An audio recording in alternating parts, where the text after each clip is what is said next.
ស្ដីកូនសិស្សទាំងអស់គ្នាថ្ងៃនេះលោកគ្រូមកឆ្លើយនឹងសំណួរលោកគ្រូម្នាក់គាត់ដែលជាសិស្សដែរប៉ុន្តែគាត់ជាលោកគ្រូអញ្ចឹងគាត់សួរថាលោកគ្រូ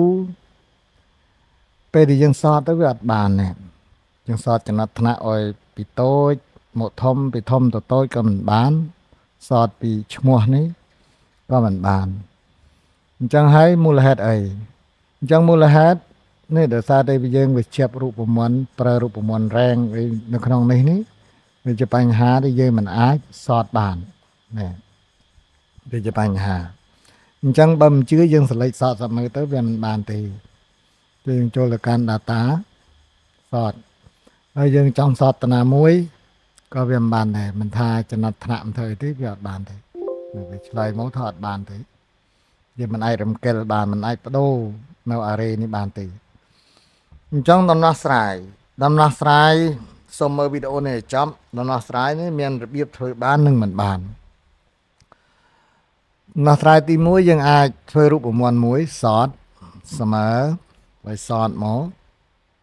អញ្ចឹងយើងអាចទៅ select លើទាំងអស់នេះមកអញ្ចឹងហើយយើងខមាមួយនេះខមាមួយហើយយើងរាប់ជួរយើងចង់សតជួរណាចំណាត់ថ្នាក់ជួរចាប់ពីនេះទៅរាប់ទៅប៉ះជួរទី10វាយលេខ10មកចុះខមាមួយទៀតហើយវាចាញ់ជំរើសយើង2យើងចង់សតពីតូចទៅធំឬគឺពីធំទៅតូចសម្រាប់លេខខាងក្រោមនេះគឺមួយដកនេះគឺពីធំទៅតូចសម្រាប់ខាងលើនេះពីតូចទៅធំយើងបាត់វងកញ្ចក់វិញយើង enter មកអញ្ចឹងវានឹងសតឃើញទេសតជួរចំណាត់ថ្នាក់នេះនេះទៅសតបានចំណុចមួយទៀតប្រើកម្មវិធីសតបាយសតអីហ្នឹងគឺលើកឡើងតែ version Excel យើងពីចាប់ពី21ឡើងទៅអញ្ចឹងបើពី version 16 19 13ប្រហែលជាមិនបានទេអញ្ចឹងហើយមួយទៀតបើសិនជា version យើងទៀបយើងអាចប្រើវិធីសាស្ត្រមួយទៀតយើងគ្រាន់តែ copy មកនេះយើង copy វាមកនេះយើងដាក់ក្បែរនេះក៏បានដាក់ខាងក្រោមក៏បានយើងប្រើ shift មួយទៀតក៏បានលោកគ្រូបង្កើត shift មួយទៀតចុះយើងផាសមកដូចយកផាសរបៀបនេះអញ្ចឹងហើយលោកគ្រូពន្លឺធំបន្តិចក្នុងចំណុចនេះលោកគ្រូធ្វើស្អាតបន្តិចសិនទៅនេះអញ្ចឹងហើយត្រង់កន្លែងនេះយើងដូរ font ឲ្យស្អាតមកនេះក៏ដូចគ្នាយើងដូរ font មកនេះត្រង់យើងដាក់ឲ្យវាស្អាតបន្តិចមកហើយយើងវាបង្កើតតារាងមកអញ្ចឹងហើយត្រង់ចំណុចនេះក៏យើងអាចសតធម្មតាបានហើយមានគ្រូសតឲ្យមើល data ចុះយើងចង់សតតាណាយើងចង់សតចំណាត់ថ្នាក់យើងយកចំណាត់ថ្នាក់មកនេះឃើញថាបានបើសិនជាសិស្សានុសិស្សចង់ឲ្យពិសេសជាងនេះទៀតយើងអាចប្រើមួយទៀត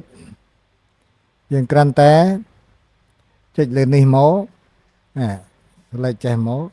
យើងប្រើ control អក្សរ T ចេះមកអញ្ចឹងវានឹងបានតារាងមួយដ៏ស្អាតរបៀបនេះតើយើងធ្វើរបៀបនេះតើផលប្រយោជន៍យើងវាល្អយ៉ាងណាដែលគ្រូថាធ្វើទៅវាល្អមើលគ្រូសតឲ្យមើលឥឡូវយើងសតស្មើសតតែយើងសតបានហើយយើងមក select ទាំងអស់មកនេះរួចវាចាញ់ថា table អញ្ចឹងហើយយើងខមាមួយ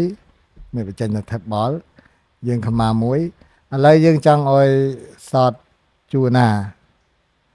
បើសិនជាយើងចង់ឲ្យសតជួរទី10យើងវាយទី10មកនេះយើងខមាមួយអញ្ចឹងហើយចាំមើលលោកគ្រូធ្វើឲ្យមើលឥឡូវយើងយកលើនេះយើងបាត់អញ្ចឹងវាបានតារាងដូចគ្នាក៏ប៉ុន្តែអ្វីដែលពិសេសពេលយើងចង់ថែមឈ្មោះនៅតារាងដើមឧទាហរណ៍យើងថែមមួយទៀតមានសិស្សម្នាក់ទៀតឥឡូវវារត់មកតារាងនេះជាធម្មតាចុះបើសិនតែយើងបំពេញបន្ទុកឲ្យ បុគ្គលនេះ